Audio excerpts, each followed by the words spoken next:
আপনারা আমাকে সহযোগিতা করুন।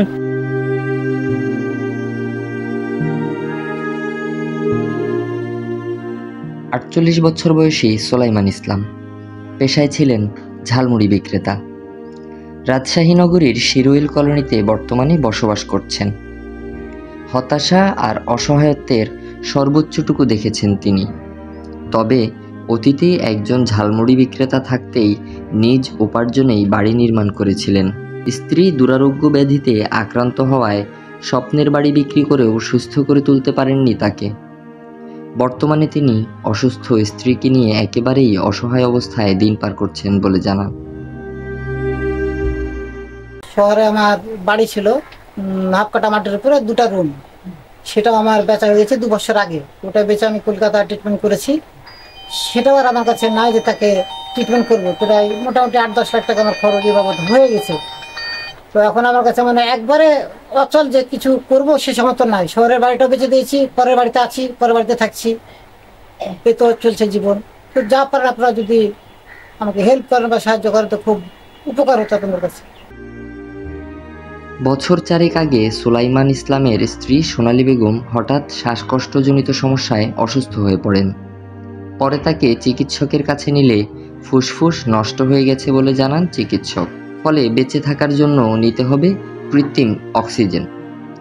বর্তমানে তার বেঁচে থাকার সঙ্গী কেবল ছোট বড় অক্সিজেনের সিলিন্ডারগুলো। 24 ঘন্টায় তাকে কৃত্রিম অক্সিজেনের মাধ্যমে শ্বাসকার্য সচল রাখতে হয়। উন্নত চিকিৎসার জন্য গত 2 বছর আগে ভারত গমনের পূর্বে বিক্রি করেছেন নিজ বাড়িসহ স্থাবর অস্থাবর সকল সম্পত্তি। বর্তমানে তিনি নিঃস্ব। বিবেকবান সকল শ্রেণী পেশার মানুষের কাছ থেকে চিকিৎসার জন্য সাহায্য প্রত্যাশা করছেন। জায়গায় চিকিৎসা করেছি, আর সামর্থ্য সেরকম নাই। আপনারা আমাকে সহযোগিতা করুন। অসুস্থ স্ত্রীর চিকিৎসা ভারসহ সংসার খরচ চালাতে হিমশিম খাচ্ছেন সোলাইমান ইসলাম। এমনটাই জানালেন প্রতিবেশীরা। যা ছিল আর সেটুকু সব সম্পূর্ণ শেষ হয়ে গেছে। এখন আপনারা যদি যা পারেন সহযোগিতা যদি করেন তাহলে রোগীটা বাঁচবে। আমরা দীর্ঘজীবন দেখছি যে ওরা খুবই অসহায়, গরিব, চিকিৎসা করতে পারছে না, যা ছিল ওদের সব শেষ হয়ে গেছে। এখন সোলাইমান ইসলামের চাওয়া একটাই, স্ত্রীকে নিয়ে সুস্থভাবে বেঁচে থাকা। সেজন্য প্রচুর অর্থের প্রয়োজন।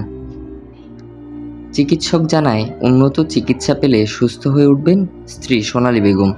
ফলে সকল বিত্তবানের কাছে সহযোগিতা প্রত্যাশী সোলাইমান ইসলাম। ইসহাক হোসেন, ধূমকেতু নিউজ, রাজশাহী।